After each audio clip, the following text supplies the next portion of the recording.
I don't know how many of you can relate to this, but I always get a cold in the winter at some point. And then in the spring, I have allergies. So I'm just now getting over a cold that I had last week, and March is coming, and I'm about to have my allergies kick in. So literally like half the year, I'm congested. Well, we have a new sponsor, and it's Deep Cozy. It was such a coincidence that they sent us the product right when they did, because I had been stuffed up for a week and I could finally breathe. When I tell you the relief I felt, it was amazing. Okay. They have a squeeze bottle irrigation system and an electronic one. I went with the electronic one and it worked so well. So if you can relate to this, stop feeling congested. Visit deepcozy.com and use promo code wifeofcrime1 to get 15% off all products at checkout. That's deepcozy, DEPCOZY.com, promo code wifeofcrime1. If you're uncertain whether this product is for you, consult a doctor or professional. Be sure to follow the instructions very carefully for proper use. Contact Deep Cozy customer service team through the Deep Cozy website with any questions. Get ready for Netflix's gripping new medical drama, Pulse. Set in a cutting-edge Miami trauma center, third-year resident Dr. Danny Sims is unexpectedly thrust into a promotion when beloved chief resident Dr. Xander Phillips gets suspended. Then, with the emotional and physical stakes at their highest, a storm will push the hospital and its residents to their limits. Witness how life can change in a heartbeat when you're operating under pressure. Watch Pulse April 3rd, only on Netflix. This podcast is an unscripted, unedited conversation about true crime. We take the cases very seriously, but I don't take myself seriously at all, and neither should you. Welcome to Wife of Crime. So, Russ. Today's case is about a Tinder date gone fatally wrong. When it first happened, cops thought it was open and shut, but it turned into something that was way more complicated. And now, 11 years later, the question still remains. Was this an accident or was this murder? This is the controversial case of Gable Tostee and Warriena Wright.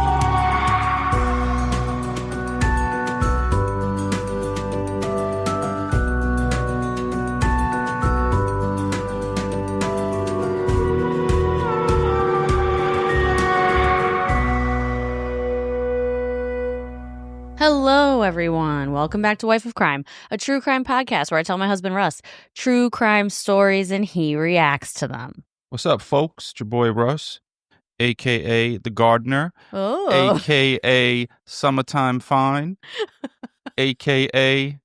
That's it. That's it? Okay. Yeah. That's it. That's it. I think it's so funny how you're so obsessed with seeing these seeds grow into little, they're not flowers yet. What are they? They're germinating. Yeah, they got little nubs. They have nubs. I don't know what the technical term for the nubs growing are, but no, I'm not like obsessed, but it's No, you're cool excited. You want to look at it every day and see the progress. I live here. I look at my stuff at my house. I know. I think it's nice. I never really cared about gardening, so it's nice. You tried. No, you did care about flowers and gardening, but every single thing died multiple times after spending multiple hundreds of dollars multiple times. So you do care, but you say that because you have the blackest thumb in the world. I do. I do have a very black thumb. You look at a plant and it withers away. Oh, you're like, no. You're like Medusa. Like when you look at someone, she turns to stone, the plants just wither. I tried. You know what it is? You're like Jess Withers, like Bill Withers' wife. I overdo everything, okay? I'm somebody who just does too much all the time. So I overwater every plant I've ever had, and it usually gets root rot because I give it too much attention. That's just classic me. I do too much all the time. She even killed a cactus, folks. I thought they live in every apocalyptic movie. What plant is still alive? A fucking cactus. Nuclear war didn't take out cactuses. Zombies didn't take out cactuses. But Jess will kill your cactus. It's not a lie. So a story I've been keeping track of finally has some closure, and there was a sentence. How do you say, delivered? Or a sentence Yeah, I mean, he was sentenced. He was sentenced. Yeah. So Kane Velasquez, as most of you know, he had a 4-year-old child that was in a daycare that was getting molested by one of the people that worked there. And he went on an 11-mile chase, chasing the guy in his car, shooting at his car. And he was found guilty. Well, he pled guilty, and the judge sentenced him. When the judge was giving his verdict, he had like tears in his eyes. Wow. And so he was sentenced to 5 years, but the judge was pretty lenient because he could have got up to 40 years. Oh, yeah. Or 30 years. I forgot. It was 30 or 40. So the judge sentenced him to 5 years, but he's also getting time served for the around 2 years that he was on house arrest. Oh, okay. So that means he'll be getting out probably in like a year or so, you know? That's really good. I mean, we talked about it on our last episode, on the Start Spreading the News episode. My question is, if you can't shoot a child molester, who are you allowed to shoot? Out of all the people, like, all right, if you're going to shoot someone, it's him. True. I agree with you, but we can't have vigilante justice. Well, we should. So that was my thought. Like, who can you shoot? So I You guess can't shoot- why can you even buy a gun if you can't shoot a child molester? Well, you can, yeah, but you can shoot people who like trespass in your house in certain states. So now, in 6 months, I believe in June, the child molester dude is getting sentenced. So we're going to see what his sentence is. And I just think it would be so sweet if they sentence the child molester and then they put him, you know, he goes to jail and then he opens his cell and Kane Velasquez is standing there as his cellmate. No, that would be amazing, but it wouldn't happen. Be epic. It would be so epic. if you would like stuff like that to happen, hashtag vote for Russ. He's for us. I'm the one you could trust. Yeah. I mean, listen, we talked about it on our last episode. The episode before was the Marianne Bachmeyer episode. She was a vigilante mom. I'm all for it. Listen, I'm all for it too, but we just can't. We don't live in that type of society, so it just can't happen. But I'm so glad that the judge was so lenient, gave him time served for the house arrest, so he's only really going to serve a year, and he's going to happily serve that time. And no one's messing with Kane Velasquez in jail. He's going to be a celebrity as far as, like, if you kill a child molester and you're not a celebrity, you're a celebrity in jail. Like, they're like, good for you. So, but in there, like, he was the heavyweight champion of the UFC. So he could basically pretty much, and he's like 40-ish, like early 40s. He could basically beat up anyone he wants, except like probably the current UFC champion, because this guy's out of his prime. Yeah. So I mean, he's a tough dude. And he's a heavyweight, and he's a heavyweight Mexican. You don't see Mexicans that tall. You don't see Mexicans that tall, and he's going to be incarcerated in California. I was watching a TikTok of a guy who was talking about, like, he's a guy who has a TikTok, and he was previously incarcerated, so he like talks about jail all the time on his TikTok, and he was saying, like, how is Kane going to get treated in jail? He's going to be treated like a king. Because he's a Mexican who is the UFC champion who killed a child molester. And but wanted to kill him, yeah. Or tried to kill a child molester. He's going to be incarcerated in California with a huge Mexican population in there. And no one has more pride in their country than Mexicans. No, definitely not. Like, I work with Mexicans, and I would work with them, and whenever they would get drunk, they'd be like, I'm Mexican. They beat their chest. Yeah, they beat their chest. I'm like, I know, bro. I know. It's just me, Russ. We work together. Relax. So true. Mexicans are so proud of being Mexican. It's very true. They love their country. So there's one more thing that I saw. So there was like a hand job place in Jersey. And it got taken down. Wait, this is like a massage place that does happy endings? Yeah. Okay. Yeah. And I always thought all of them did happy endings, because who would like just go get pay to get massages when you could like have a happy ending and a massage? You know, you're so full of crap. So make sure you get the 2-for-1, folks. You're so full. So you think when I've gotten massages, I got a happy ending? You're so full of it. No, I just find it amazing that people will pay and they won't even get one. If we had this filmed right now, you could see the smirk on this guy's face. Anyway, go ahead. So the person that was running the massage parlor, that person's name was Soon Bang. So that's it. That's just what I found funny. So you went through all that just to tell me that their name was Bang, Soon Bang? Yeah, Soon Bang. It was a prostitution thing, and that was the leader. God, okay. All right. Well, that's news according to Russ. Yeah. So hopefully all of you soon bang willingly and with someone you want to. Yes, with someone you want to, definitely. All right. Well, you have to do your jobs, the patron shoutouts, and the review of the week, because the story I have this week is so crazy. I just can't wait to tell you. Okay. So my review of the week is from Cody Rackley. It says, Russ is a stand-up guy, 5 stars. See what you're doing there? When I first started listening to this, I thought Russ was annoying, mainly because he reminds me of my husband. No. And I felt bad for Jess. But the more I listen, he has become my favorite part of the show. To this day, I still say, shout out to the Mormons with swag from the Jody Aries episode. Also, please don't leave the injury jokes in 2024 because they are my absolute favorite. Why would I say shout out to the Mormons with swag? What is wrong with my brain? Yeah, we were talking about Mormons, and I can't remember. I think you confused Mormons with like Hasidic Jews or like Amish people or I something. always think Mormons and Amish are the same. Yeah, that's what so I it always is. thought they have top hats and black clothes and a horse. And I had to explain to you that Amish people and Mormons are very different. And then I think that's when you said shout out to the Mormons with the swag. Yeah. So, all right. So now I do the patron shout outs. So this week's patrons are Christy, Soph, the rat that ran up Jess's back, Destiny, Megan, Charlene, Michelle, Whitney, Sneaky Couch, Jessica, Abby, Jennifer, Nicole, Amy, Brittany, Mariah, Karen, and Marie Liz Lisi. I don't know. I did my best for you, Marie. Aw, poor girl. Cheers. Cheers. So cheers to you guys. Thank you so much for joining the Patreon. We love you guys so much. Okay. You and I met and started dating in 2010, which was a couple of years before dating apps became a thing, right? Back in 2010, everyone I knew would never consider meeting someone online. It just was not a thing.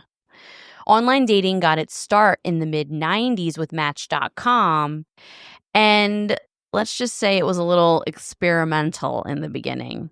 Do you remember Match.com? Well, I know of it. I remember like the commercials of that guy with the glasses. He would come on. Well, I was just thinking, damn, you got to pay to meet women? I'm good on that. Yeah. Well, fast forward to now, and swiping, matching, and texting have become totally normal. I mean, I know multiple people who met their spouse or significant other online or on an app. Everyone. It's so easy now. You don't have to have any courage. I don't know why I used to be so nervous to like talk to a girl or something. Yeah. Like it was so weird. Well, according to a 2020 Pew Research survey, 30% of U.S. adults have given online dating a shot, and 12% of them actually found a long-term relationship. 2014 to 2016 is when the apps like Tinder and Bumble and Hinge really started to get big. Dating apps can be a bit of a gamble.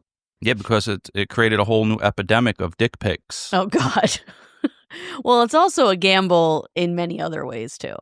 Sure, they offer convenience and lots of options, but there's always a chance that the person you're messaging with isn't exactly who they claim to be. Whether it's someone using a 5-year-old photo or hiding behind a carefully curated profile, it's hard to know what you're actually getting until you meet in person. And even then, there's no guarantee that things will go as you planned. You might end up on a date with someone who seems great on the app, but then drops a bizarre hobby or a questionable opinion that makes you wonder if you've unlocked a new level of weird. How bizarre. So while dating apps can lead to genuine connections, they also come with a fair amount of uncertainty. and it's not always the fun kind. It's important to recognize that it does come with serious risks. Behind the carefully curated profiles and flattering photos, there is a potential for deception, and in some extreme cases, danger. There have been cases of people using dating apps to lure others into dangerous situations. And Craigslist, like the Craigslist killers. Oh, yeah, Craigslist too. And in rare but real cases, these encounters have led to violence or even murder. The story I have for you today, the case of Gable Tostee and Warriena Wright, initially seemed straightforward, but it quickly became anything but. The case has raised very difficult questions about accountability, behavior, and the line between defense and aggression, leaving many to wonder, was this simply a tragic accident? Or was this murder? Are you ready? Oh, yeah. So we're going to start this episode with some audio. I want to give a giant trigger warning ahead of time. I'm going to play a decent amount of audio during this episode, and some of it is very disturbing. So definitely listen with caution. If you think you could be triggered by hearing audio of someone's last hours and minutes on Earth, please skip this episode, or at least skip through the audio. I will let you know ahead of time when the audio is going to become like a little bit extra crazy so that you can skip it if you feel like you need to. Okay? But you're not skipping it. You have to listen to all of it. I never get the courtesy that everyone else gets. You don't. All right, so I'm going to start this with some audio. Okay. Hello, Dad. I might have a bit of a situation. See, I met up with a girl for a date tonight, and she started getting really aggressive. Like, it was all right at first, and like we, had sex in bed, and then after that, like, she kept drinking, and we were both drinking, and she, like, I think she thought it was like a joke or something, but she kept like beating me up and whatever. Yeah, and it was because she was really drunk, and like I forced her out on the balcony, and I think she might have jumped off. Like, I've been walking around and there are like a million cops around my building. I don't know what to do. I didn't cause this. Like, I didn't push her or anything. I just no. I'm like just walking around the area, and there's like a million cops around the area. It's really fucked up. I'm like next to Domino's. So like I didn't. This wasn't my fault. I didn't do this. I was giving her my alcohol, but she was really violent, and I don't know. I like tackled her on my floor inside the building, and then but I never forced her over the balcony.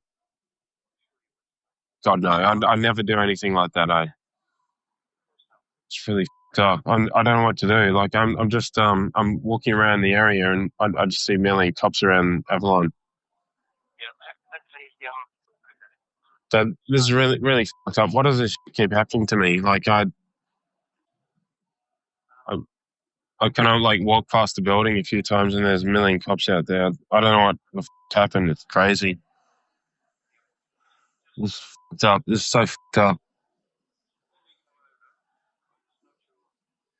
I swear to God, I didn't push her or anything. I just chucked her out on the balcony and shut the door because she was beating me up. The phone call you just heard is that of Gable Tosty. This was a phone call he made to his father shortly after his Tinder date with Warriena Wright. And Warriena plunged to her death from his 14th floor apartment. In August 2016, 26-year-old Warriena Wright was visiting Gold Coast, which is a tourist beach town in Australia. I want to go to Australia. Now, our Aussie friends can correct me if I'm wrong, but I've heard that Gold Coast, specifically the area called Surfer's Paradise, which is where Gable Tosty lived, is kind of like Ocean City, Maryland, or the Jersey Shore. Like they have like little games and stuff, and like Ferris wheels and stuff like that. Well, more like lots of bars, restaurants, and clubs in like a beach town. Sounds like every beach town in the world. It's very touristy, and They have sharks. yeah, they do have sharks. Yeah, I was watching this lady who does surfing, and I was like, oh, maybe I could like do that. But No, you're scared to death of sharks. You're more afraid of sharks than you are of rats. because a rat won't actually like ingest you like and poop you out. God. A rat could like bite your neck, Mm-hmm. but a shark, Will eat you. like you're gonna be a treat. That's definitely. So this area is like a very touristy beach town, lots of bars and restaurants and clubs. And Warriena was from New Zealand, but she came to Australia for a wedding. After the wedding, she decided to stay for a couple of weeks on vacation on her own. And she's vacationed on her own before. She's one of those girls who is like very independent, loves adventure. I always find it crazy when these girls are like traveling the world all by themselves.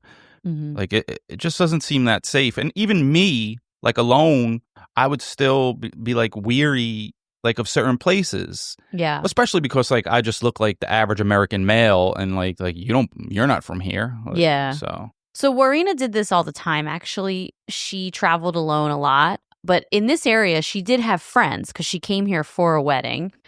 She was born in the Philippines, but she moved to New Zealand with her family when she was a kid. And according to her sister, who is also her very best friend in the world, Warriena was incredibly fun and loving. She was a huge animal rights activist. She volunteered for multiple animal organizations, and she also had a vast array of interests. She studied Muay Thai. oh, that's cool. She loved doing extreme things like skydiving and bungee jumping. But she was also a bit nerdy. She loved to read, and she loved anime. Oh, if she practiced more Muay Thai, she might have been beating the shit out of this guy. Well, just wait. We're going to talk about that later. They use knees, elbows, all that. She was pretty and adventurous and nerdy, which seems to me like she was a pretty cool chick. Warriena had recently broke up with her long-term boyfriend. So while at the wedding, she started feeling a bit lonely, and she decided to get on Tinder and start swiping. She swiped right on 28-year-old Gable Tosty, and it was a match. Within minutes, Gable messaged Warriena, and she Thirsty was much? exactly. She was totally turned off. His message said, "You look delicious. I want to do dirty things to you."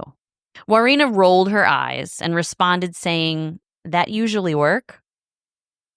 She found him to be sleazy at first.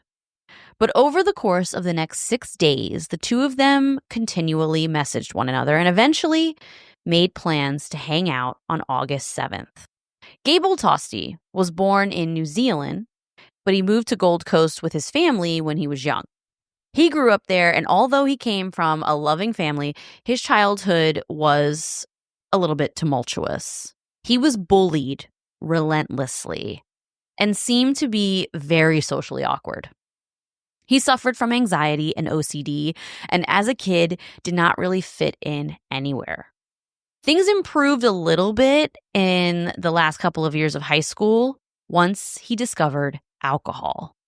After a few drinks, his awkwardness and anxiety would go away, and he seemed more comfortable socializing. I could relate to like a social lubricant. Yeah, it is for a lot of people. Shit, I jump on this podcast with a couple drinks most of the time. Yeah, there you go.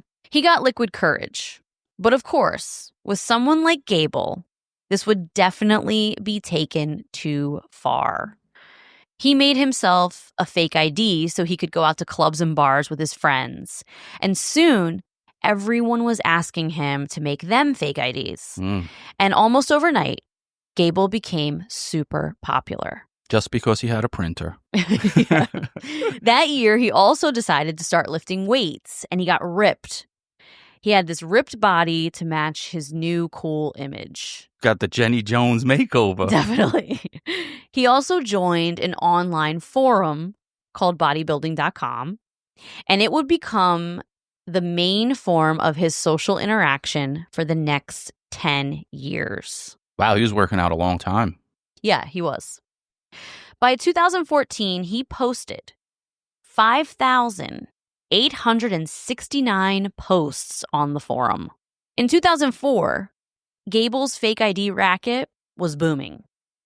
Here in the U.S., we have spring break, like where people, all the seniors go to the beach towns and they do spring break there and party. Well, in Australia, they call it Schoolies Week. Huh. And kids flock to these beach towns and excessively drink and party.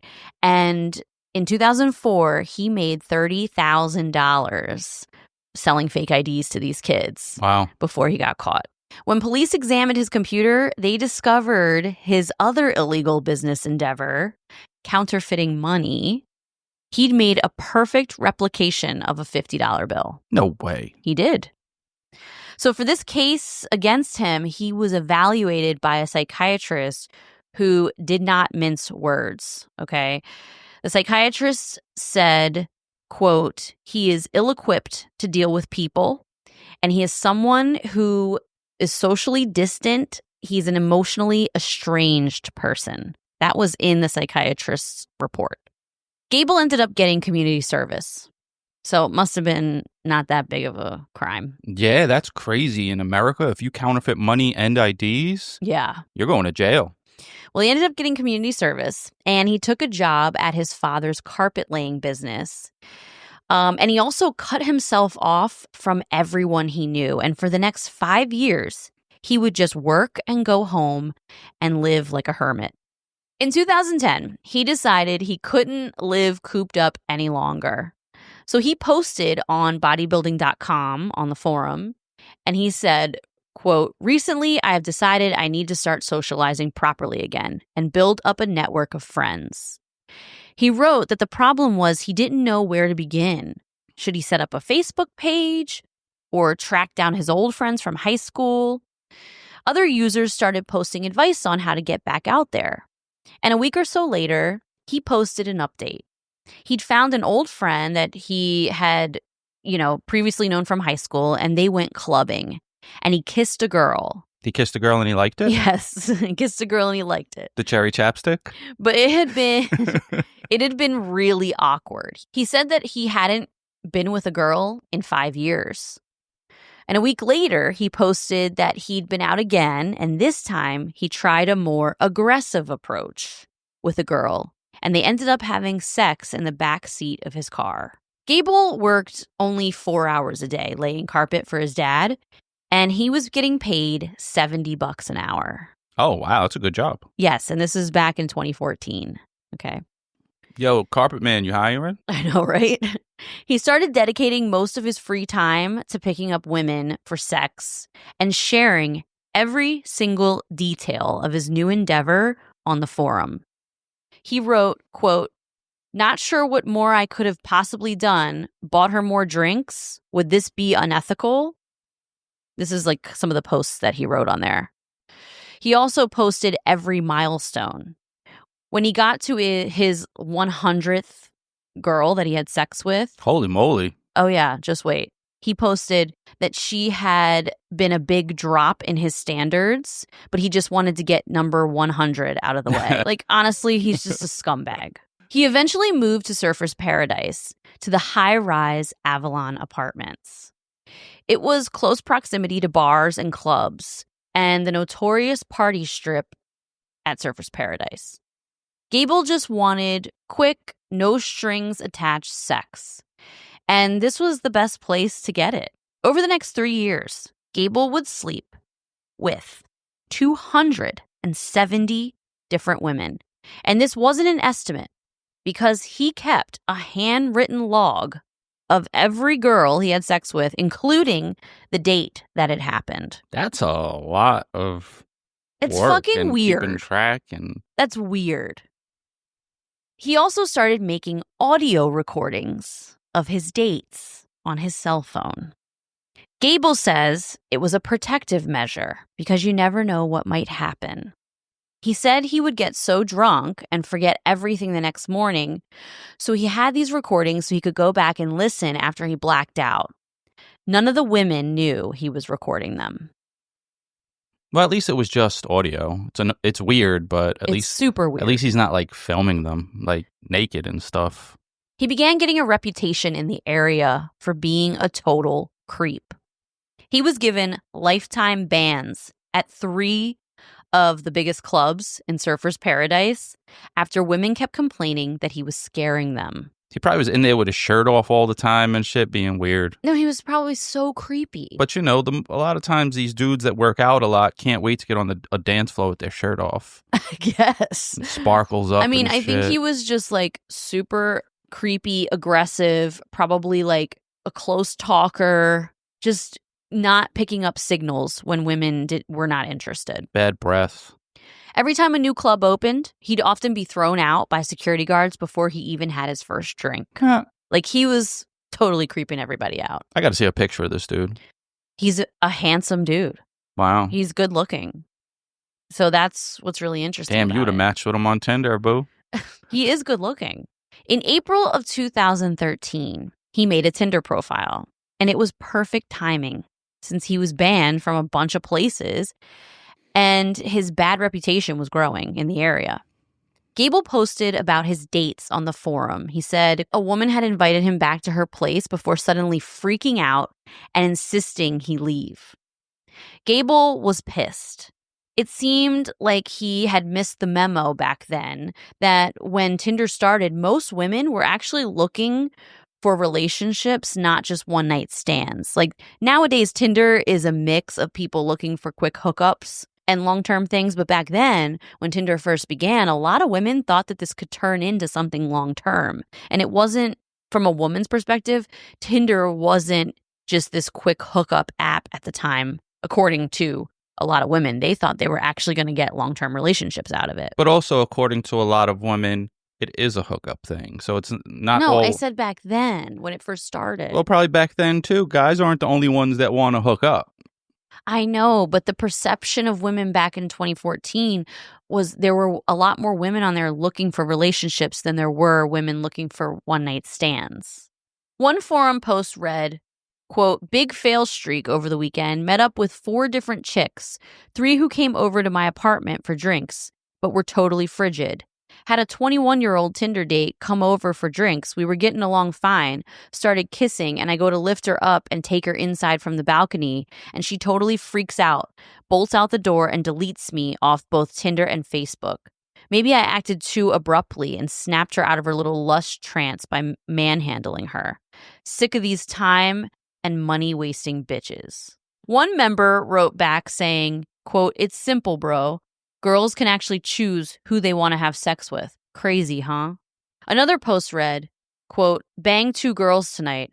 First one was a 4 out of 10. Not worth mentioning. She didn't look like her pics, and I couldn't even finish."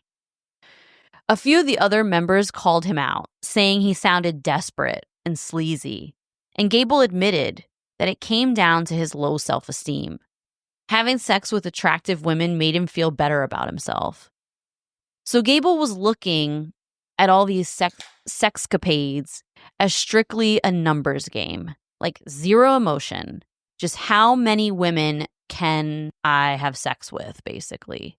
Because he had low self-esteem and he was just trying to get to as many women as possible. He ended up having sex with 270 women. I feel like if you put your energy towards something productive, right? you get something done. Right. I know. Well, he comes from a pretty wealthy family. He's making $70 an hour at his dad's carpet laying business. He lives in this high-rise apartment. He drinks all the time. His whole life consists of lifting weights, working 4 hours a day, drinking, and trying to have as much sex as possible. Like, well, you put it that way, it doesn't sound too bad anymore. well, you know what I mean. All right. I know that didn't sound as bad as it actually is. No. Because Gable Tosty, what I want you to understand through me explaining all this is Gable Tosty is a total scumbag creep, okay? Scumbag creep. At this point, Gable was also drinking way too much. And when he did, things spun completely out of control. He had a few run-ins with police, one after not paying a taxi driver. And then he was also involved in a high-speed police chase. And when they finally pulled him over, he had a blood alcohol level of 0.2, which is 4 times the legal limit. On August 1st, Gable did his daily Tinder round, this time swiping right on a dark-haired, beautiful girl named Warriena, and it was a match. At around 8 p.m. on August 7th, 2014, the two of them met up on the strip of Surfer's Paradise.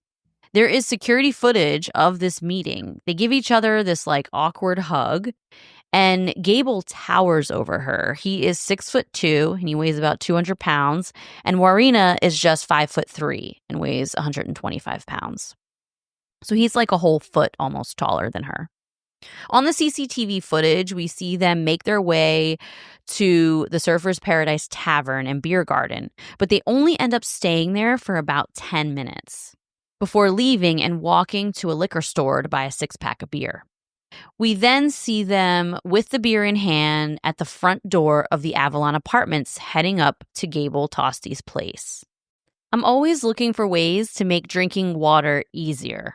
There's an ongoing joke between me and Russ that for the first few years of our relationship, he literally never saw me drink water. I'm just one of those people that water is not my first choice, but it needs to be. It's so important for our bodies. If you're like me, then you probably don't trust your tap water.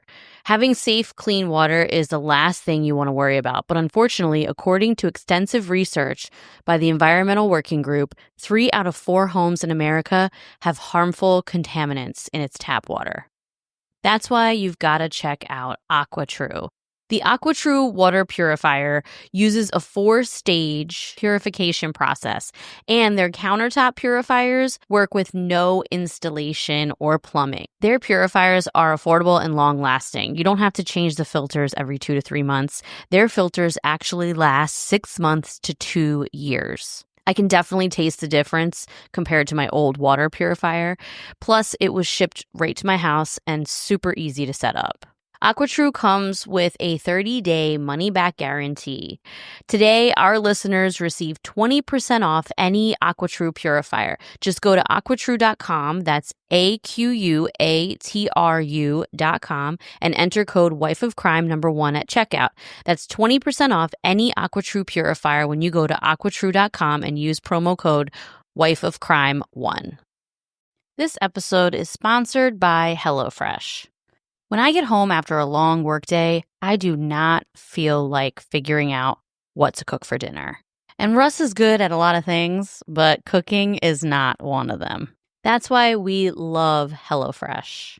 HelloFresh's new ready-made meals go from the fridge to your fork in just 3 minutes. It's the same high-quality ingredients and restaurant-worthy flavor you expect from HelloFresh, just none of the work.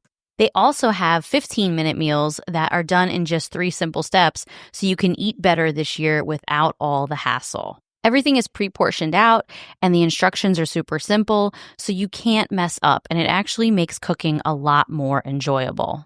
We've partnered with HelloFresh so you can get up to 10 free meals and a free high-protein item for life at HelloFresh.com/wifeofcrime10FM. 1 item per box with active subscription. Free meals applied as discount on first box. New subscribers only.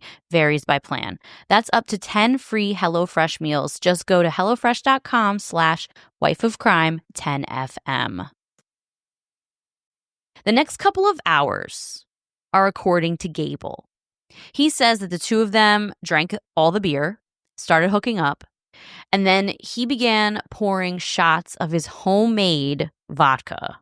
Okay. Chill. Which was incredibly strong. It was like Everclear. I don't know if any of you know what Everclear is. Do you know what Everclear is? Yeah, it's that like 1 million proof liquor. Yes. It's so strong. It's like rubbing alcohol. I remember one time, me and my friend Aunt we was young, Mm-hmm. and well, not that young, maybe 19, 20, Mm-hmm. and we got a bottle of Everclear, and we got some orange juice, and we put it in, and we hopped on the subway, and we were going to go to Times Square, Mm-hmm. but we got so drunk before we even got close to Times Square. We got off at Hunts Point in the Bronx, and we had like a half of that bottle left. Uh-huh. And there was a homeless person sleeping, and his arms were like kind of like in a hug motion, like a hug, like he was just keeping his arms like folded. Uh-huh. So we just stuck the bottle of Everclear in his arms, like he was hugging the Everclear. So when he woke up, maybe he was like, "The Lord provided." Yeah, I had one shot of it once at somebody's house party, and it was so disgusting. So he made this like homemade vodka. It was like moonshine, essentially. You know, can't take shots of Everclear, weirdo. That's like to mix with some. I mean, I was in high school. I didn't know. But he made this homemade vodka. It was super strong. And the two of them started getting really, really drunk. And at 12:56 a.m., Gable started recording everything on his cell phone while it was in his pocket. There is a total of 3 hours and 19 minutes of recorded audio. And about 2 hours in to the audio, Warriena Wright will be dead. Damn. I'm obviously not going to play all the audio, but I'm going to play clips so that you can fully understand what's going on here. Some of the clips, like I said earlier, are incredibly disturbing and hard to listen to. I will be sure to warn you guys before I play the ones that are tough in case you want to skip them. I will also read from court transcripts of the recording prior to playing the audio because Russ notoriously cannot understand any accents, to the point where even if we're watching a British TV show, he has to have the subtitles on. So It sucks. So I'm definitely going to explain the audio for everybody else who's like Russ and can't understand accents. I could understand most of the words, but every now and then I'm like, what did they say? Yeah. So in the beginning of the audio recording, you hear them kind of joking around and talking about a lot of random subjects. They're also playing music, and it seems like they're actually having a really fun time together. Around this time, they also start taking selfies with Warriena's cell phone, and she even posted them on her Facebook. Since she studies Muay Thai, they start to play fight with one another. And you can tell it's all a joke. Remember, Warriena is only 5'3" and 125 pounds, and Gable is 6'2" and 200 pounds and very fit. So it's not like she is an enormous threat to him. Like, it's a joke in the whole beginning of this recorded audio. Yeah, makes sense. You will really start to hear Warriena become increasingly more and more drunk, to the point that she is slurring so hard, and at some points throughout the night, you can barely understand anything she's saying. Gable, on the other hand, throughout the entire recording, does not sound nearly as intoxicated, and you will notice that he seems to be very much in control of everything going on. Now, I can say, like, that is weird, but being someone that drinks so much, they can really, like, someone that drinks that much can really usually hold their alcohol and stay under control, or at least seem to. Or at least not, like, slur as much or whatever. Yeah, like, that's just kind of their everyday state. Like, they're just always drunk. I agree that might be the case here. But you'll hear in this recording, he's in control the whole time. And when you hear it, you'll hear what I'm saying. Well, if you're 5'3" and you're taking shots of Everclear, you're going down fast, because that's like taking 2 shots in one. Oh, yeah. Now, was she taking shots, or were they making drinks? Because a normal person can't really take a shot of Everclear. Like, if a normal person takes that, it's so strong and burns so much that some people will throw up right away, even if they're not drunk and that was their first drink.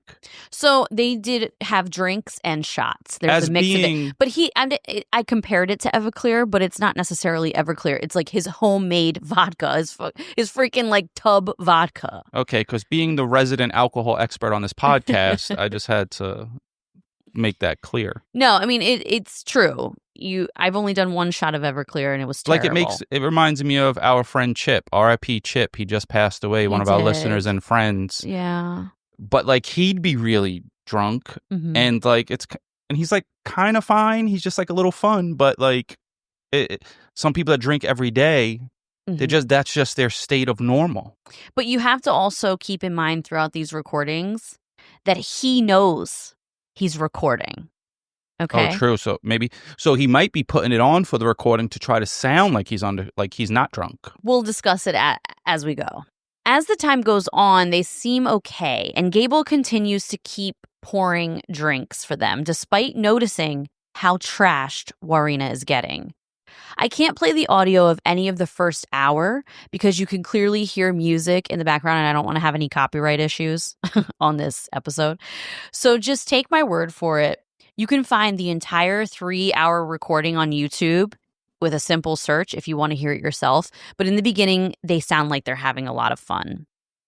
Around an hour into the recording, the music stops, and Warriena starts to get really annoyed. She can't find her phone or her wallet, and she thinks Gable is hiding them from her. She says she wants to call the police because since her wallet is missing, she thinks that he stole her money. It's later revealed during the trial that he was in fact hiding the phone from her. He had her phone in his pocket the whole time. Oh, wow. What are you after? Where's my sister's shit? That's your bag there, isn't it? Yeah, but where's her shit? Where's my fucking shit? Like what? All my fucking data. Where's all my fucking What does it data? look like? Is it in there? Or? It looks like fucking iPhone. Do you want me to ring it? Yeah. What's the number? I'll find it.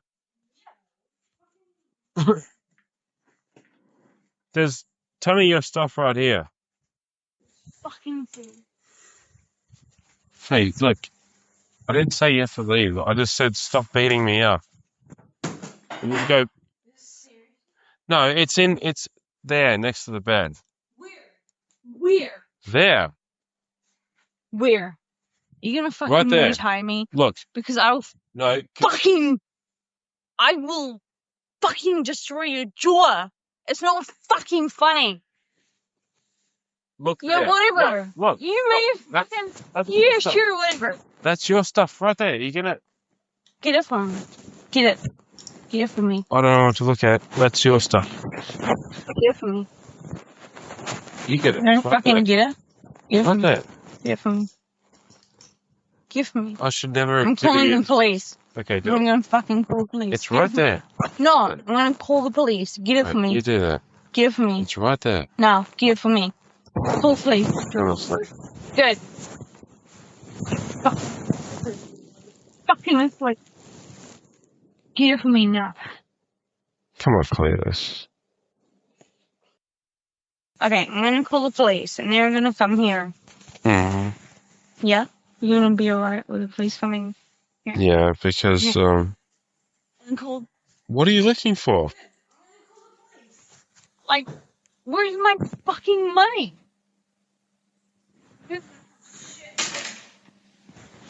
Call them with what? I thought you lost your phone. Exactly. So how are you going to call anyone without your You phone? stole my fucking phone. I didn't touch your goddamn phone. You guys fucking stole my shit. Shit, I should So that's why never... I'm fucking calling them. should have never given you so much to drink. I thought we were going to have fun. Well, where's my shit? Where's your Where's phone? my shit? What's your phone number? Go I'll have 800 it. fucking psycho bitch. I don't deserve this shit, alright? I'm a nice fucking guy. Yeah. My fucking guy with a little money. Must be on the balcony. Oh, I have shitloads of money always. My fucking money. Stop. Just calm down, please. I'm not coming down You've because had too much to drink, alright? I'm not coming down because I've had so much to drink and I have shitloads of money in New Zealand. It's not funny. because I'm a fucking rich in New Zealand. It's not fucking funny. And it's shitty because I fucking rule in New Zealand. And it fucking sucks because people fucking take advantage of me in New Zealand. And it's shit because I have fucking money. It's not fucking funny. Shit. You know? Calm down, please. Do you know how I... Yeah, because no one else has money. Do you even remember what you were doing to me like half an hour ago? It was freaking me out. You beat me up for no reason. Exactly. Why? Because you said... You thought it was funny or something. It's not. I told you. Okay, so you have to remember, he knows all of this is being recorded. Yeah, so he's like being the best he can be. But what I did not know is that she is the ruler of New Zealand. Well, she is freaking out because, I mean, as you heard, she's freaking out because she thinks he took her wallet and her phone. And like I said before, later on in the trial, we find out that the phone was actually in his pocket the whole time while he's doing this. He's gaslighting her. Yeah, that's crazy. One thing that a lot of people in the beginning, until the transcripts came out, people thought that she says, "Are you going to untie me?" That's what I thought. Yeah, when you hear it, you think she says, "Are you going to untie me?" But it didn't sound like she was tied up, like she was moving around throughout the room. So I thought maybe she had like some type of little ropes on her hand, or like they were like playing around. Well, she said, "Are you going to Muay Thai me?" Muay Thai. Yeah. So that's one thing that I definitely wanted to say, because people, even me, like when you first hear the recordings, you think she said, "Are you going to untie me?" Which to me, automatically, I was like, oh God, you know. But she didn't sound tied up. It sounded like they were moving throughout the room and she was moving stuff looking for her. She was looking for her stuff. Her phone, her wallet, Yeah. So you can clearly tell that she's very drunk. And he knows this is all being recorded, and he is saying, quote, "Remember what you did to me like a half hour ago? You were beating me up for no reason." He just keeps saying things that I feel like it's like he's trying to form a story. That's true. You know what I mean? Yeah, definitely. But I don't think he had plans of pushing her off the balcony. This is what's going on currently. It may have led to that, or she may have, who knows what happened so far. Mm-hmm. But I don't think he's setting that up. Yeah, so you don't think that he went on a Tinder date to intentionally murder someone? No, he just wants to have sex. To have sex with her. So after this, the two of them actually seem to calm down, and they start getting along again. Warriena gets more and more drunk. Gable keeps pouring drinks. I wonder if he's drinking as well. Yeah, he is. He's drinking too, but he's twice her size too. And he drinks every day. And he even said in that recording, "I shouldn't have given you so much to drink." Well, as the recording goes, you hear him pouring her more and more drinks. Don't be a dick. Don't be a dick. Okay, you can be a dick. It's whatever. I'll get everything, whatever. Come on, sit up here. Tell me. Come here. I want to go have a look out the window, right? Don't jump off or anything. Oh, gosh. Okay. On. So in that recording, Warriena says to Gable, "Don't be a dick. Don't be a dick." Okay, you can be a dick. I'm going to have a look out the window. And she meant the balcony. And he said, "Don't jump off or anything." You heard that, right? Yeah.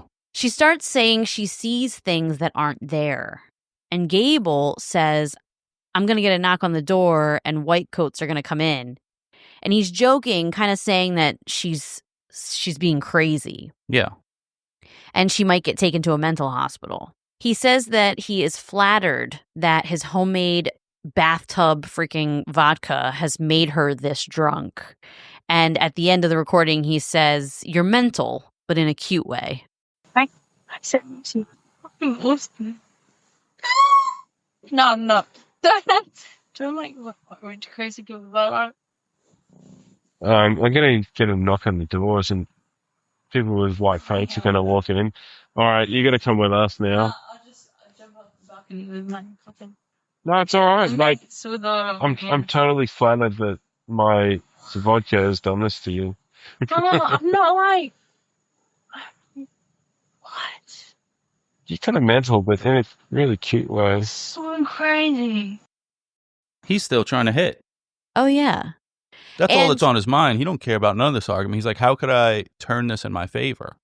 So as you hear as this progresses, I mean, she's so drunk that she's seeing things that aren't there. I mean, she is like trashed at this point, and he still sounds very much in control. Yeah, in the words of the kids today, he don't have any riz. What's Riz mean? Like game, like you're talking to a girl. Oh. Like charisma, I guess. Oh, okay. Like when I was a kid, they're like, oh, he was kicking game. Mm-hmm. So now they say riz, like, oh, he was rizzing her up or something. I had like that. no idea. Yeah, because you're old. I am old. Yeah. But you can hear, though, right, that he sounds in control. Yeah, he sounds fine. But he doesn't sound nearly as drunk as her. So a few minutes later, he pulled her phone out of his pocket. I can't believe he had the balls to pull it out of his pocket. I thought he was going to like put it somewhere and be like, oh, here it is. No, he pulled it out of his pocket and he says, here's your phone. It's so crazy to me that he was gaslighting her. That is a giant red flag. Like claimed it was, he couldn't find it it was just crazy to me. Yeah. Then he says, you meet some weird people on Tinder. And then he tells her she should spend the night because, she's incredibly trashed at this point. And you really hear it when she's talking in this clip. I told you. Like, you're kind of strong for your size. Pretty strong. That's why I see. So why are you beating me up? I'll Like, be gone. I'll be here. See you later. You say? Yes, I'm on. here's your phone. Meet some weird people off Tinder. You should just like stay overnight with your phone for you, know? It's not fun. I'm the most tolerant person in the world. You never ever like go like me.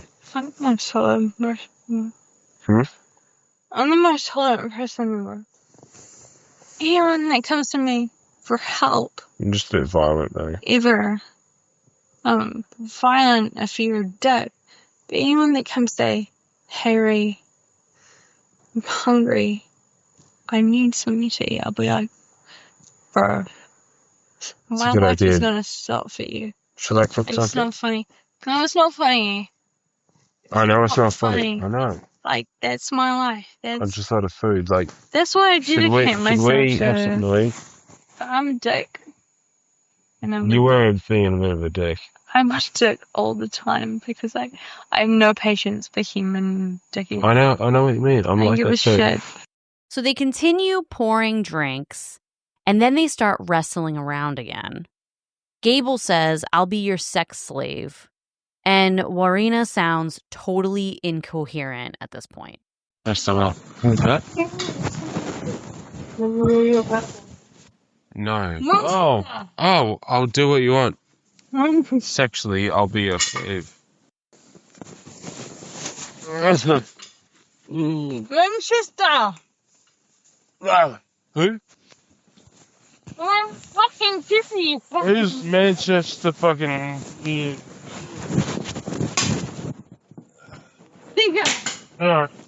No, that's So he had a decorative bowl with small rocks in it on his coffee table, and she starts throwing them at him. She's playing around, but you can hear Gable start to get really fed up. Yeah, he's just sticking through all this in the hopes of still having sex. And now he's getting pissed probably because the rocks is hurting a little bit and messing up stuff in his house. Yeah, he's starting to get pissed off. And the next clip, you can hear a real shift in everything. And this is when things start to get really crazy.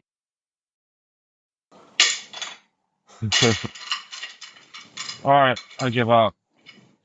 What do you want? What do I have to do? Ow! Oh. Sam. Ah! Do what? I don't understand. Ow! What? I don't understand, Jack. All right, I bow down. Okay, that's enough. That's fucking. No, that's enough. That is more than enough. No. This is. You're welcome. You're not my kind of girl. That's enough. I need a nice girl. He's looking. Fucking It's not about how you need. It's not about how. Yeah, it is. You're fucking insane. It's not about how you need. It's about how you. Give a shit now. Baby. I thought you were only kidding, but you're not. You poo. Go on. Right now. I'm the one who's injured. You don't have a goddamn scratch on you. Seriously. Hey, John. Seriously, what? Seriously, what? Hey, John. Hang on. Seriously, what? I see you.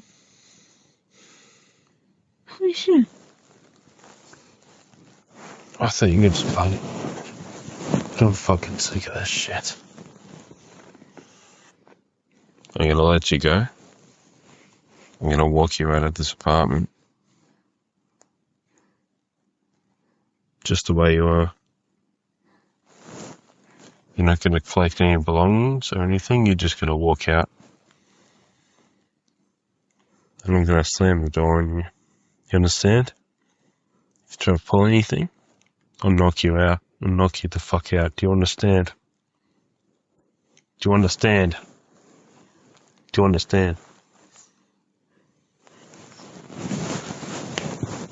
Come on. Get up. Get up. Fuck up.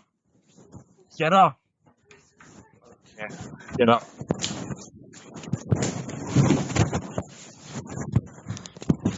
You don't understand, do you? You don't understand anything at all, do you? You don't understand. You don't understand, do you?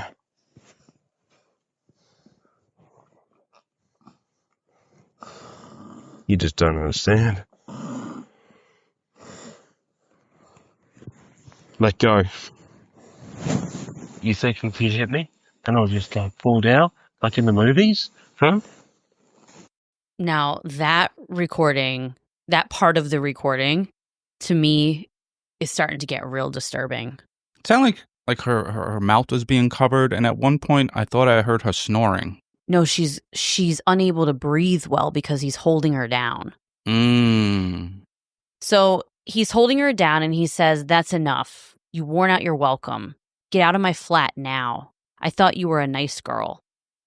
Warriena is mumbling and slurring so bad it's hard to figure out exactly what she's saying. He says, "I'm going to let you go. I'm going to walk you out of this apartment just the way you are." He says that she can't have any of her things. He was going to lock her out with no phone or wallet or shoes. He says, "If you try anything, I'm going to knock you the fuck out." According to Tostee, when he let her go to force her out of his house, she grabbed a metal piece from his telescope because I'm sure she's like, "No, I'm not leaving without my stuff." And at this point, he completely dominated her. And she's terrified. And you can hear her wheezing, like what you said sounded like snoring. Yeah. It's her wheezing as if he has her in like a headlock or he's holding her down at the neck. Pay attention to how he sounds. He sounds completely in control to me. Yeah. More so than her. Definitely. And he's not nearly as drunk as her during that clip. He sounds completely in control. And he's dominating her completely. She can't even talk. And that, to me, just sounds terrifying. Yeah, because you just met this person. She's agreed to leave, but he won't give her stuff. So I don't blame her for grabbing something because she's getting scared for her life at this point. She's not in her right mind because if she wasn't drinking, she probably just would have left and got the police to come to the apartment. When you're drunk, you know, you don't always make the best decisions. Absolutely. So she probably was like, I'll fight for this. And, you know, she feels like a badass because she does Muay Thai too. And he's dominating her. So at this point, she's getting mad and she's like Yes, scared to death. But if you're allowed to leave in your right mind, you're like, I'll get the fuck out of here and I'll lose this battle to win the war. I'll give up this to call the police and get my stuff. Yeah. So I'll warn you guys, from this point on, the recordings are very emotionally difficult to hear. So please listen with caution. See, I thought you were kidding, and I've taken enough. This is fucking bullshit.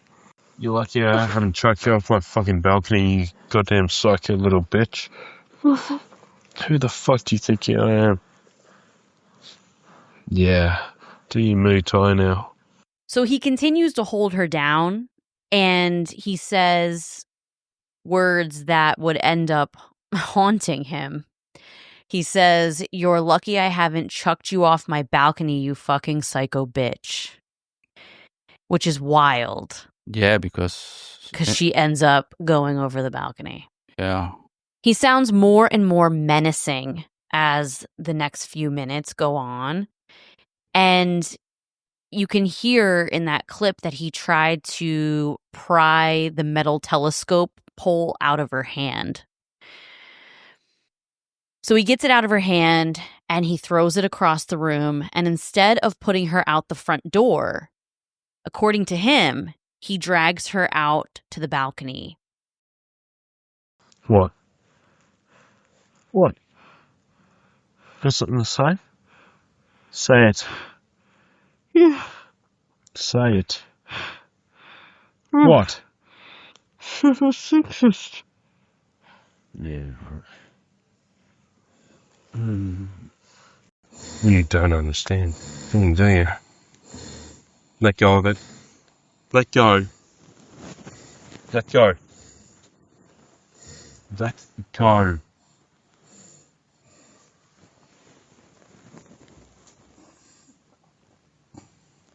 Let go.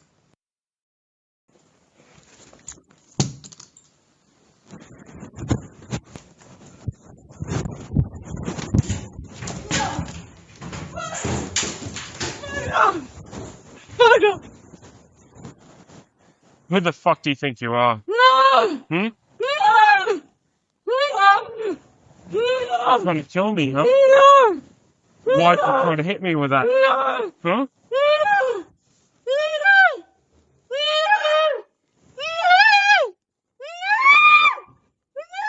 Yeah.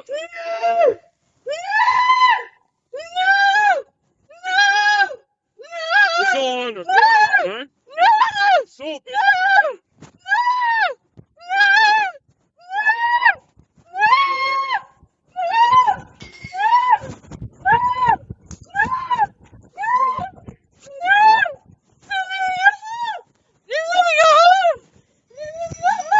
but you've been hacked up.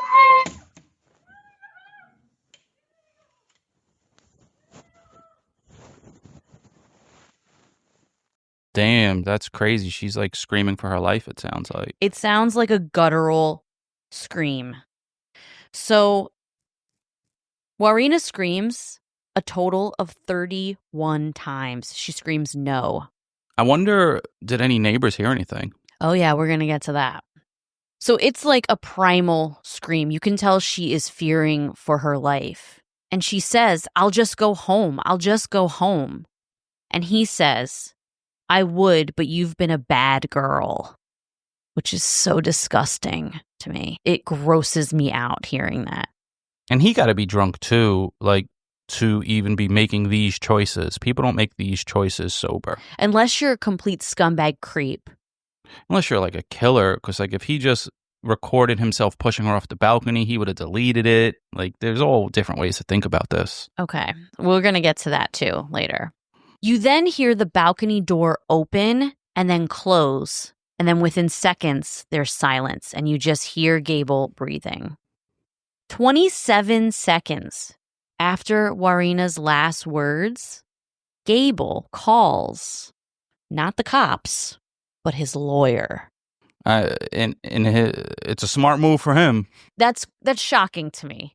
If what he's saying is true, which it's probably not, and some girl jumped off my balcony, if I have a lawyer... You wouldn't call the cops. I'm calling a right lawyer. away. If a girl you just were hanging out with all night either fell off your balcony, somehow went off the balcony, you wouldn't call the cops?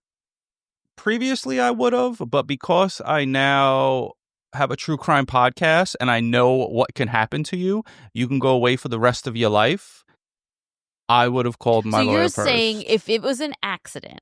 See, it's really hard because... No, if it was an accident, if she would have, even if she just would have jumped off on her own... What if she fell off? I'd still call my lawyer. That's insane to me. You're the one that made me feel this way because, like, anything you say can and will be used against you. And You wouldn't call the cops first? I think it's shocking that he calls his lawyer and not the cops first. Because personally, if I had a guy over my house and he fell off a balcony or jumped, I would call the cops first.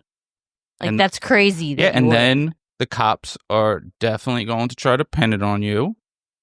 And if you play your cards wrong, you spend the rest of your life in jail. Listen, I'm all about lawyering up. Don't get me wrong. I'm all about calling my lawyer. I'm not saying he did, and not talking to I'm cops. not saying he's a good person and he's doing the right thing. He's looking out for his best interest. No, he is looking out for his best interest. And he's a narcissist, so he just only looks out for his best interest at all times, constantly. But what I'm saying is I'm not against lawyering up. It's just weird to me that the first phone call would be the lawyer and not call 911 and then call your lawyer and then not talk to cops because you lawyered up. So it's around 3 a.m. at this point. So his lawyer didn't answer the phone. So Gable gets dressed and leaves his apartment. He heads downstairs, but at this point, he sees cops and EMS start arriving. He is seen on the CCTV footage hiding behind a pole in front of his building. He then goes back into the building and he exits through the back of the building. He walks down the street to a Domino's pizza and orders a slice. Crazy. It's kind of ridiculous. It's ridiculous. This is crazy to me. He goes down to Domino's and orders pizza. Like, that's wild when you think about it. Yeah. She is on the ground in front of his building, dead. After this, he calls his dad. As you heard in the beginning, in the phone call, he says a few times, "I didn't throw her off the balcony or anything." He repeatedly says, "It's not my fault." Remember? Yep. He doesn't care that she's dead. He is solely focused on self-preservation at this point. In the weeks that follow, this case became a media frenzy and was being called the Tinder murder. Gable Tostee was charged with murder.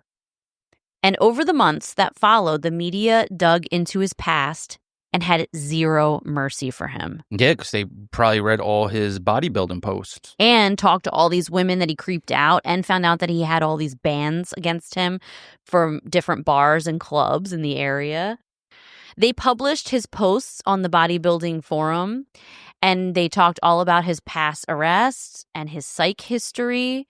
They also dissected his moves directly after Warriena fell, like going downstairs, exiting through the back, going to get a pizza.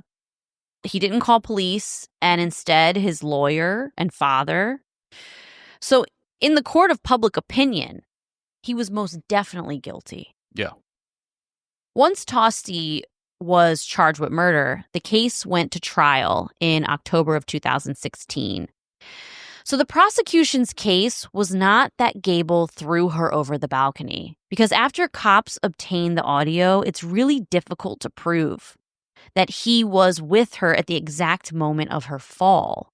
Why did he save this? Did he think that having this on his phone would clear him? Yeah. Because he thought that it was a good idea to keep it, and he Okay. gave it to his lawyer. They instead based their case on the idea that Gable Tostee's behavior toward Warriena had led her into such a state of fear and desperation, And they argued that this aggressive and controlling actions, like during the fight, contributed directly to a decision that she made to escape the situation by climbing over the balcony. So that was the prosecution's case against him. It wasn't necessarily that he threw her over. It was that she was fearing for her life so much that she felt the only way to escape away from him, because he threw her out on the balcony, was to climb over the balcony, and then she fell to her death. Okay. I don't buy that. Well, that was their case because in the prosecution's mind, they couldn't prove with the audio recording, they couldn't prove that he physically threw her over. And this was the only way that they could prove that he contributed to her death. Well, he definitely contributed because he was hiding her shit, making her mad. And they wouldn't be going through all this if he didn't have her stuff. That, and he was holding her down. And yes, but he had her stuff before they started with the hold down stuff, and that led to... But she didn't fear for her life at that point. She feared for her life after he started dominating her and holding her down. Yeah. So they think she was not in her right mind, and she tried to climb down to the balcony below to get away from him. So the prosecution used the recordings as proof that Tostee had created an environment where Wright was vulnerable. The prosecution suggested that Gable had been using verbal abuse and emotional manipulation to control her, which led her to try to flee from the apartment, along with physical control over her. Now I'm curious, if that was what happened, can you be charged with murder? Because you didn't physically murder her. Like, she was trying to escape and slipped. Like, I wonder where that goes. You can be charged with manslaughter. Okay. They still were charging him with murder. Or, I'm sorry, you could be convicted of... Well, they're trying to prove that this is murder based on this, right? But they also said that this could be manslaughter as well. Gable Tostee's defense, however, insisted that he was not responsible for her death.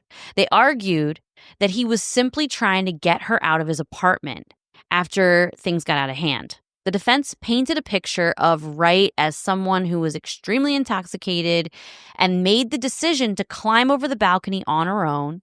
They argued that there was no clear evidence that Gable's actions caused her to fall, and that this was just a tragic accident. One of the major points of contention in the trial was whether Gable's behavior was actually abusive or this was just the result of a bad argument. I'm sorry, but that was way worse than just a bad argument to me. They argued that the recordings only showed that Gable was angry, but not that he actually did anything that could lead to a murder charge. And this gets really sticky when you really think about it objectively. Like, as a woman, right, I'm sitting here listening to this recording and I'm automatically, like, the first time I heard this case was years ago. And the first time I heard those recordings was years ago. And I automatically had a visceral reaction to hearing her being held down, hearing him talk to her that way, hearing like that wheezing sound, that gurgling sound, like he was clearly putting pressure on her throat. And her mouth was muffled. Her mouth was muffled. She was breathing really hard. And he's saying, like, you've been a bad girl. Like, hearing all that was so disgusting. I had a visceral reaction the first time I heard it. So automatically, my mind is automatically going to go with, this guy caused this. But from an objective point of view, right, in a trial, and you're a prosecution and you're a defense, and you're trying to argue either way, right? This one's really tough for a jury to hear. So the jury had to listen to all 3 hours and 19 minutes of this recording, everything. I feel like you can go either way with this thing. Like, you just don't know. There's not enough to know. Well, there's 3 camps, okay, when it comes to what people think actually happened. And we're going to get into that in a little bit. One of them is that he's innocent, that this was a tragic accident and he did nothing wrong. The other one is that he made her fear for her life so much that she she decided to climb over the balcony to escape him and fell to her death, and that would be considered manslaughter. And the third camp is that you don't know for sure that his phone is still in his pocket at the time that he opened the door, put her on the balcony, and you hear her scream, and that maybe he really threw her over the balcony. It's very possible. Because we don't know for sure that that phone was in the pocket. We're just listening to what he said. Were there marks on him? He had marks from them fighting, yeah. Okay. So after a very tense trial, the jury deliberated for 3 days. They could not reach a verdict, and they told the judge they were deadlocked. But the judge told them to go back and keep working. And finally, they returned their verdict and found Gable Tostee not guilty of murder. And he was acquitted of manslaughter He didn't get as anything. well. Nothing. I guess you can't be convicted of being a piece of shit unless they could prove you broke the law. Exactly. The jury concluded that there wasn't enough evidence to prove beyond a reasonable doubt that Tostee's actions directly caused Warriena's death. It wasn't that they thought Gable Tostee was innocent. They just didn't believe there was enough evidence to convict him. Many people, especially Warriena Wright's family and supporters, were shocked by this verdict. They argued that his behavior, particularly the threatening and abusive language that he used in the recordings, played a significant role in Wright's distress and her ultimate decision to trying to escape. But the jury's decision was final, and Gable Tostee walked free. Wow. The case didn't just end with the verdict. It actually sparked a lot of debate. There are many people on Gable Tostee's side agreeing with the verdict. But like I said, others believe that he did scare her enough to cause her death, and then others believe that he straight up threw her over the balcony. There is a photo that circulated online of a cop reenacting Warriena, if Warriena were to climb down the balcony, right? And in this photo, you see 2 legs and feet like hanging over the balcony on the balcony below. So like say you're on the balcony below Gable's, you see legs and feet hanging down. And this is a cop that reenacted if she were to climb down to the below balcony. Yeah, right? I understand. Well, this photo circulated online, and people thought that was actually Warriena's feet. Shit. Right? In the photo, her feet are facing towards the building. But according to 2 separate witnesses, Warriena's feet were actually facing away from the building. Wait, so people saw her hanging from the balcony? The people below saw her feet. Wait, but you can't hang. I'm trying to figure out how you can hang, like maybe with your hands behind you, like you're doing a pull-up, the kind that works your biceps. Exactly. Like behind you like that. But no one's really strong enough to hold themselves like that. Exactly. So if this witness, or the 2 separate witnesses, were correct in that her feet were facing away from the building, it means that she wasn't climbing down, that she was possibly being held over the edge. Like Suge Knight did to Vanilla Ice. You didn't know that? Suge Knight held Vanilla Ice off a balcony and told him he was going to kill him. Well, it means that someone might have been holding her over the edge. According to the neighbor in the unit below, she was woken up that night by Warriena's screams. And she also told cops that she heard a woman screaming from that apartment a few weeks prior to this. Critics point to the way the legal system handled the evidence and how the law often has a hard time addressing the emotional and psychological abuse that might not leave physical marks. So the audio recordings raised a lot of questions about what constitutes abuse and how the law should respond to situations where there's no physical violence, but still a clear power imbalance and harm caused by words and manipulation. So yeah, in this case, it did get physical, right? It did get physically violent, but there was also this whole element of this power imbalance and him hiding her phone in his pocket and manipulating her and gaslighting her. And it's almost like the law doesn't necessarily take all of these pieces into account when you think about why someone would fear for their life in this situation. Yeah. Gable Tostee moved back in with his parents and changed his name to Eric Thomas. He did an interview with 60 Minutes shortly after his acquittal, where he maintained that he was innocent and that he didn't cause Wright's death. The host asked him a ton of tough questions, and he, of course, explained it all away. Like when he said, "You're lucky I haven't chucked you off my balcony," he says that it was a poor choice of words in the moment. The host also asked him why he didn't just kick her out the front door. And he said, "Hindsight is 20/20. I just wanted to get her away from me, so the balcony was closer. And that's why I pushed her out on the balcony." Today, Gable is still being his same tool self. You'd think after a woman dies with him and then he goes on trial for her murder, he'd be a little humbled. But no, that's not the case. And now he's out of shape because I looked up a picture of him. Yeah, well, he got fatter. But now, you didn't look up a 2024 picture. Now he's back to being less, Oh, less he's puffy. in shape. Oh, yeah, he looked pretty swollen. Yeah, he's not swollen anymore now. He's back on Tinder and is very active on social media. Wow. He posts a ton of douchebaggery stuff. In 2022, he crashed his car into a tree, and when cops showed up, he was completely naked and intoxicated. Watch out for them trees, folks. Right.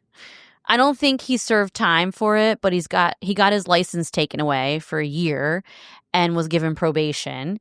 And after this, he posted on X, quote, "A license taken is a license to drink." So if you go He's so cool. if you go into the dictionary and you look up the word tool, his face is going to be right next to it. Like, he is such a douchebag. I looked up his Facebook and read through all his posts, and he's just so annoying. I gotta assume he gets trolled on the internet by like true crime people. Probably, and he's a troll himself. I mean, I'm sure. So he has fun with it. He's like a borderline incel. Like, he's just such a gross human. Yeah, he is. The Gable Tostee and Warriena Wright case is a cautionary tale that reminds us of how tricky online dating can be. While these platforms make it easier to meet people, they can also hide red flags and make it harder to really understand who you're talking to. This tragic situation shows us just how important it is to be cautious, communicate openly, and prioritize safety when meeting people online. It's a reminder that behind every profile is a real person, and we need to approach these connections with care and respect.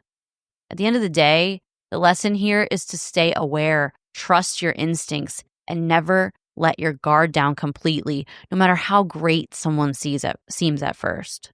Abuse and manipulation can take many forms, but they usually involve one person exerting power and control over another, either through emotional, physical, or psychological means. It can be subtle, like gaslighting by putting someone's phone in your pocket but insisting you don't have it, or overt, like physical harm or threats. In this case, Gable had many opportunities to end the night, to get Warriena out of his house, but he instead kept pouring drinks. Knowing how drunk she was, he didn't stop. He kept play fighting with her until he had enough. And instead of going to bed and having her leave, he decided to put physical force on her and hold her down to the point where she was wheezing and could barely breathe or speak. Despite this, his acquittal undermines the seriousness of these dynamics, and it suggests that even when there's a clear manipulation and a power imbalance is evident, the legal system might not always recognize this abusive behavior. To me, it sends a really dangerous message. When manipulation and abuse go unacknowledged, it reinforces the idea that power dynamics in relationships don't always matter. And this leaves victims more vulnerable. I don't know about you, but I feel like in this case, I think all three scenarios are a possibility. Yeah. But once I heard from the witnesses below that her feet were facing away from the building, that to me really starts to convince me that maybe the phone wasn't in his pocket. Maybe it was on the coffee table, and you hear her distant screams, and maybe he's holding her over the balcony. To me, that's still a huge possibility. Could be. Regardless of whether he did it or not, he played a major part in her death. Oh, yeah. So she wouldn't have died if she wasn't around him. Like, he directly contributed to her death, in my opinion. Yes, even if he didn't physically push her, which he might have. Yeah, he might have done it. Or he might have scared her so much that, I mean, she was so incredibly intoxicated, she could barely talk. And she's 14 stories up. Mm-hmm. But in her mind, she thought maybe she could just climb over and get to the balcony below to get away from him. I don't know. Any of the scenarios to me are, well, those, either way, to me, it's just really tragic. And the fact that we have audio recording of all of it. That makes it hard. Imagine how hard it is for her family to listen to that. I know. And her family had to sit through the trial and listen to it. That's why I gave a trigger warning in the beginning of this episode, because this audio recording is really hard to hear. But I also feel like when you hear this case without the audio recording, you don't get like a clear picture of the way that things sounded and how controlled and composed he sounded versus how messed up she sounded with like how intoxicated she was. You don't understand the power dynamics, and you don't really understand you don't fully understand the gaslighting and the abusive behavior that was going on until you really hear it. And I felt like hearing it was so important for this story. But once he was hiding her shit, he was just taking stuff to the next level. Yeah, it's so crazy. So Eric Thomas is out there living his life. Free as a bird. Swiping right. And or still left. on I don't know which way is which. It's right, yeah. He's just living his life, posting douchebaggery shit on social media, still on Tinder. And, you know, Warriena's poor family is reminded. They're just missing her. That they're just reminded of this injustice all the time because he's just out there living. Yeah, no matter what, he played a part in her death, whether or not he did it firsthand, like if he was the one who did it. So if you were on this jury, would you have convicted him of manslaughter then? Mm-hmm. I would have. Definitely, I would have convicted him of manslaughter. The problem is if he didn't do it. If he didn't do what? If he didn't push her off the balcony. Okay, but we're not saying that. Manslaughter is different from murder. That would have been murder. Manslaughter is you directly contributed to a person's death. Well, if that's the definition of it, then he should have been convicted of that. Look up the definition of manslaughter. There you go. So not without malice or forethought. So like vehicular homicide, right? You can be convicted of manslaughter. You didn't intentionally plan to murder somebody, but in the moment you contributed to their death. And manslaughter is a sticky iffy situation. Mm-hmm. You know, it's left up to interpretation. And at what point do you try to charge someone with someone's murder or manslaughter if they didn't directly do it? So that's tough. So if you were a jury hearing all this, well, knowing his past. All right, so there's. I don't know. You sound like me. Normally, you're very decisive. I'm usually the one who's like, I don't know, go back and forth in my head. Maybe I would just flip a coin and leave it up to the fate of the gods. No. What would you do? I don't know what to do. I don't have the answers, Sway. Well, I And listen, like I said, I can see how this whole situation is really sticky and how some of the jurors were like, well, there's just not enough evidence to say that this is murder or manslaughter. I can see it. Personally, 100%, I would be like, no, he at least needs to get manslaughter for this. You know what kind of sentence comes with manslaughter? I don't know. I don't know either. But he needed to do some type of time. That's my opinion. He doesn't deserve to be free living life with an alias name or whatever. Posting bullshit on. Driving drunk naked. He could have killed somebody then. Who drives naked? I don't know. But he's clearly didn't learn any lessons. And he's clearly a scumbag. Well, he's not a good person. Not at all. So I guess to the definition of manslaughter, according to Siri, is, yeah, he would have to be convicted. Okay. I just was interested to hear what you would do. Well, I would have ignored the jury duty letters, and I wouldn't be there because they give you like $15 and 2 slices of pizza every day. True. Fuck out of here. I got to go to work and make money. Well, this case is it's a wild one and it's tough. I wanted to do an Australian case because Australia is our number 2 country of listeners. Speaking of Australia, I love the Rescuers Down Under. Oh, yeah. We watched the Rescuers Down Under the other day. The keys. But I'm curious to hear what our Aussie fan base thinks of this case. And, you know, since you guys were living, you know, you guys were there, it was a local case to you. What do you guys think of it? And what are your opinions on it? Definitely comment on this episode if you live in Australia. And, you know, because I feel like when it's in your country, you just know more stuff, you know, more details. And I want to hear what you guys think and what you might have done if you were on the jury. I'm really curious about that. That's true, too. What have you said, guilty or not guilty? I mean, anybody can answer that, but I'm just curious about what our Aussie listeners think of this whole thing. This case isn't covered as much as I thought it would be because to me, I would have thought that a lot of podcasts would cover it. And a lot of them don't. And I heard it years ago.